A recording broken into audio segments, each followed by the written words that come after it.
It Up with Sienna Spotlight. It's a little bit different than the main Search It Up with Sienna series because the discussions and interviews I will be having are shorter and more random.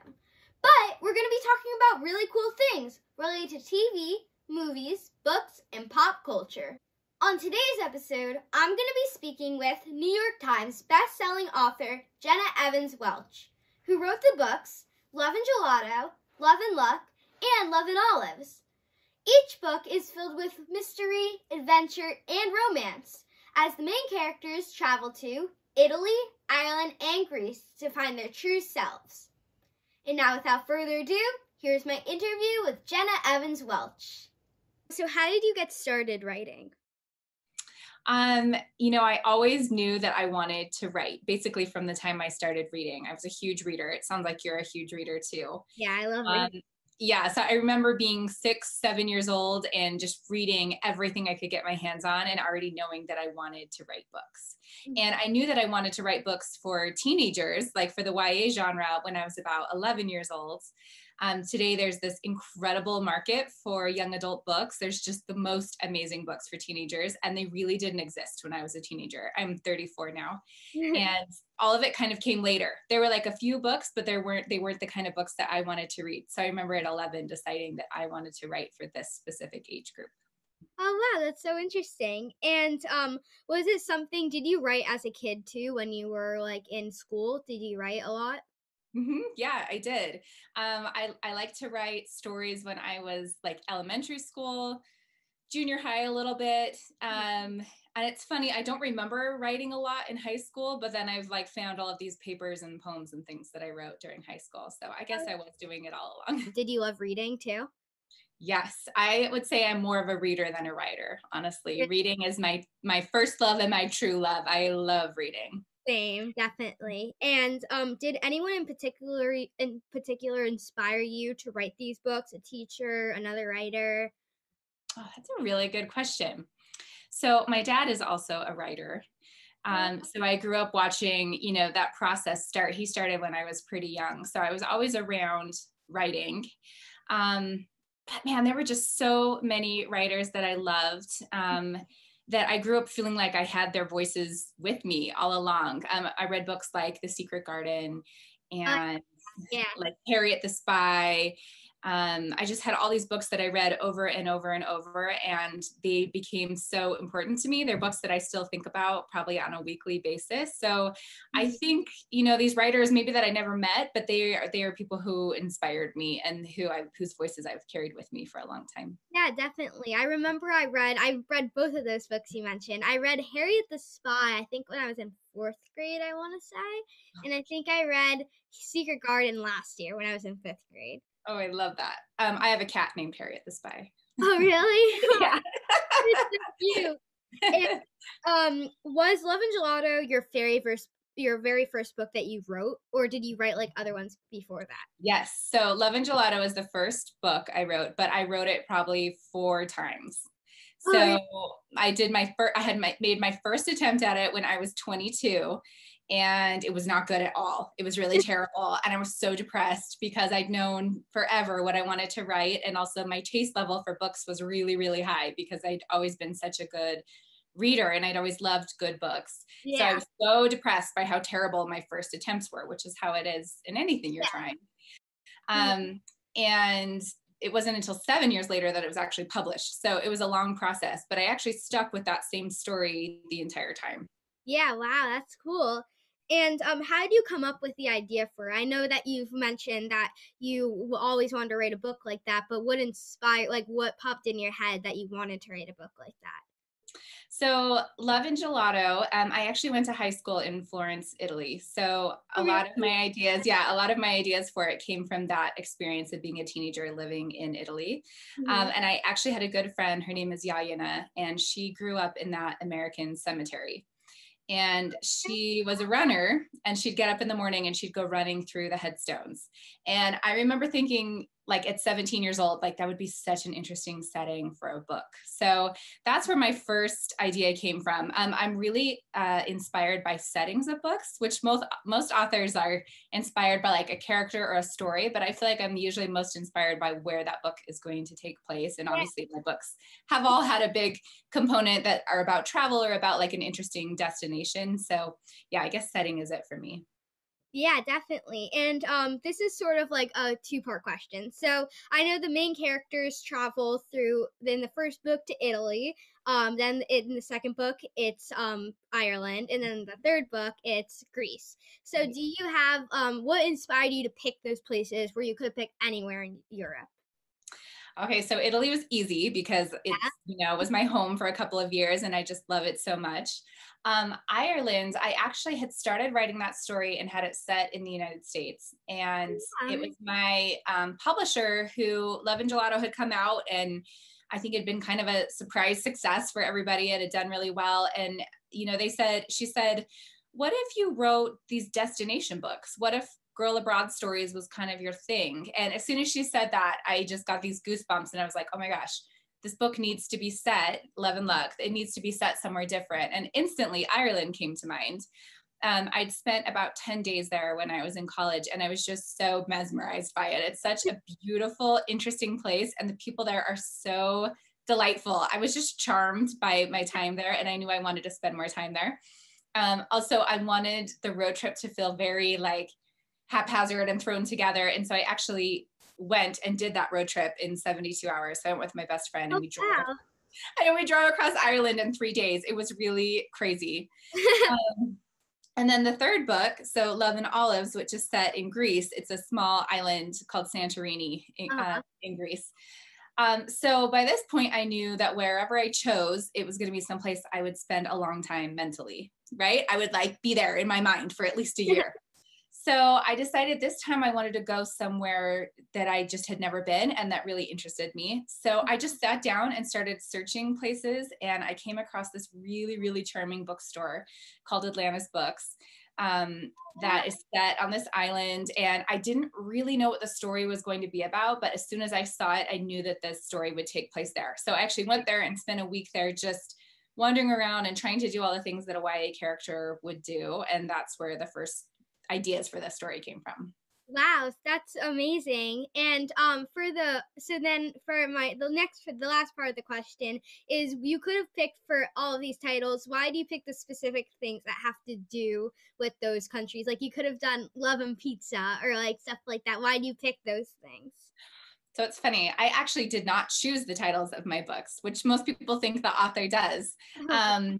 So Love and Gelato, Gelato's a big part of that first book. Yeah. So as soon as my editor said, what about this title? I was like, oh yeah, it's perfect. It was funny. We were trying to think of food because we thought that would be fun to kind of keep them all similar and make it easy for someone who had enjoyed my first book to know, oh, this is the next one in the series, right? Yeah. But there weren't any cute sounding Irish foods. We couldn't find anything, love and potatoes or love, I don't know. We couldn't find anything. So Love and Luck, had a nice ring. And then Love and Olives, I'm sure I don't want to give anything away with the book, but it sounds like we're talking about food, but it actually has a lot more to do with the character. Yeah, I mean, I know that, this isn't really, but the main character's name is Olive too. Right. So yeah. Right. Did you have the idea of Love and, like for everyone, it's like Love and Love and? No, they came up with the first one, and then I think it was my idea to stick with the Love Ands because I love that so much. Yeah. But yeah, I luckily had great editors. Titles are not my thing. I'll write the book, but I can't do the title. Those are so tricky for me. I actually wanted to name Love and Luck. I wanted to name it Love and Other Detours. Which I thought would be a fun name. Love and Luck, I think, was the better option. But there is like a paperback version of Love and Gelato and Love and Luck put together, and they used that name. I think I did see that when I was looking to buy the other books. I think I remember seeing Love and Detours. Mm-hmm. Do you have a specific writing process when you write these books? It's That's a great question. I always wish that I was more organized than I am. I have writer friends who are, very meticulous. They have their whole plot laid out with their Post-it notes. They've got it all figured out. I tend to get a few big ideas and then I have to just try out a lot of things until I figure out what feels right. So Yeah. I want to be, we call it being a plotter or a pantser. And a plotter is a writer who plots out, plans the entire story start to finish. And a pantser is someone who flies by the seat of their pants.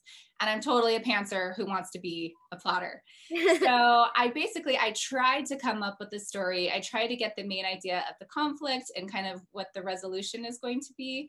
And I try to plan it at least a little bit. And then from there, I just have to try a lot of things and figure out what works. Yeah. And how long does it usually take for you to write a book? So a first draft maybe takes me about 3 to 4 months, depending on how much time I have. Yeah. I think I could do it a lot. I have kids, and I think, if it was just me alone in a room, I bet I could get one done in about a month. But real life, it's probably about 3 to 4 months. And then the full process of a book is probably about a year. Mm-hmm. And then how long does it take to get it published? So let's see. The one that I'm working on now, I think it's usually about 2 years start to finish. Right. So I'm working on one now that is scheduled to come out in 2022. And I've been working on it since last year. So that's kind of a typical turnaround time. And are you allowed to tell us a little bit? It's fine if you can't, but are you allowed to tell us a little bit what's that? Just a little bit. I'd love to tell you just a little bit. So it's outside of the Love Anne series, right? It's something new. It's still young adult contemporary, still for teenagers, still kind of about everyday life set in the now, right? And this one has a boy and girl's point of view, which I've never written from. So I actually made them little mood boards, right? So I cut out pictures of them, what they look like, things they're interested in. And then one of the characters is really interested in like stargazing, astronomy. So when I was writing that character, I was spending a lot of time researching those things, and I would mostly write that character that day, right? And then I'd switch over to the other one. So I found it was easier to work on one character one day and then switch over to the other one the next. But I feel like I'll probably be working hard on differentiating their voices like in the future edits. I actually love those sort of books. That's actually one of my favorite styles of books when you make the point of view. So that I'm really excited for that. It is a lot harder than I thought it would be. Do you have like a favorite writer or favorite writers that have inspired you along the way when you've been writing these books? Yes. So I love Stephanie Perkins. She wrote Anna and the French Kiss, which I don't know if you've read those, but they're really fantastic. She wrote, it's actually kind of similar. It's funny. I didn't realize that hers had followed the same structure because I hadn't read all of hers. I'd only read the first, but she wrote a series of books that have interesting locations. Oh, really? Yeah. So she's fantastic. And she's now writing horror books, which is fun. They're like teen kind of, I don't know. I get too spooked by things, but because she wrote them, I had to read them. Yeah. And she's an author that I've always really enjoyed reading. I also really enjoy an author named Casey West.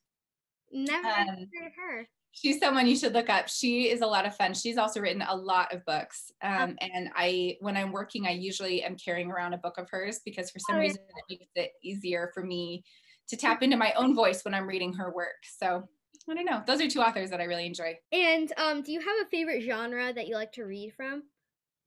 I love contemporary. Right? I've never been terribly interested in fantasy or sci-fi. I'm trying to like read a little bit more of those kinds of things.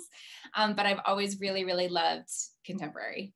Yeah, when I usually find a good book, and I've read like I think the one fantasy book that I loved was Harry Potter. I've read 5 out of 7 in the series. Same with me. A big fantasy book I like, but my favorite is sort of like when I fall in love with the books, I fall in love with books like Love and Luck. Like that's when I can't stop reading them, and like Love and Gelato and Love and Olives in that series. Like I fall in love with those sort of books where it's like it's contemporary but it has like a mix of adventure and like a little mix of like everything in it. Like so like that's my favorite type of book, and so I like the books too that have the different point of views, and I like those sort of books a lot. Well, thank you. Me too. That's obviously, Yeah. obviously my favorite because it's what I love to write. But Yeah.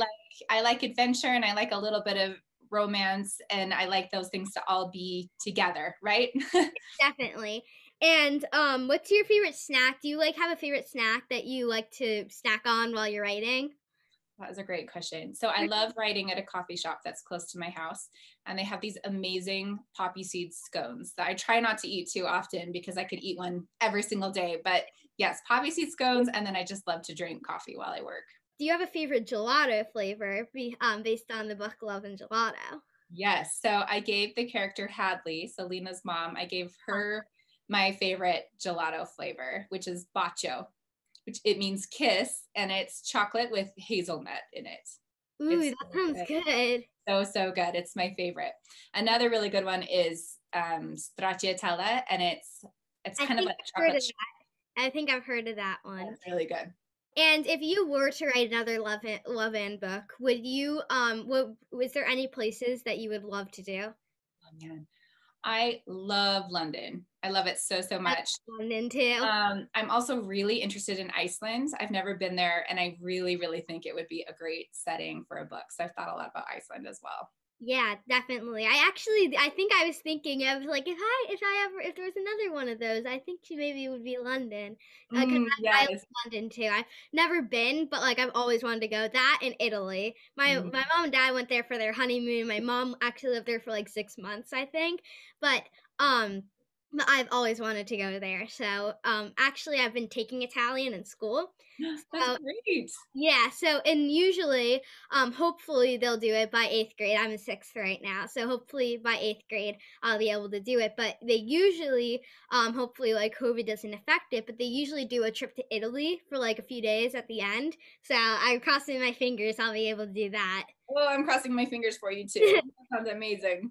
Definitely. And once everybody's like once like you can travel anywhere you'd want, what is your dream trip? Oh man, I feel like there's so many places I want to go. I really want to take my kids to Hawaii. I've been thinking about Hawaii a lot. I just think they have the most beautiful beaches. So I would love to go there soon. That sounds good. And have you ever thought about making your books into movies before? I have. I don't know. Hopefully I'm going to have some good news soon. So we'll see. Well, I want to thank you so much for doing this. I had so much fun talking to you, and I learned so much, and this is like my favorite book series ever. I was so excited that I got to talk to you. Thank you so much. You were fantastic. I really enjoyed this. You're welcome. Bye. Thank you Bye. again. Thank you so much, Miss Welch, for your amazing stories. I cannot wait for your next book. See you next time on Spotlight.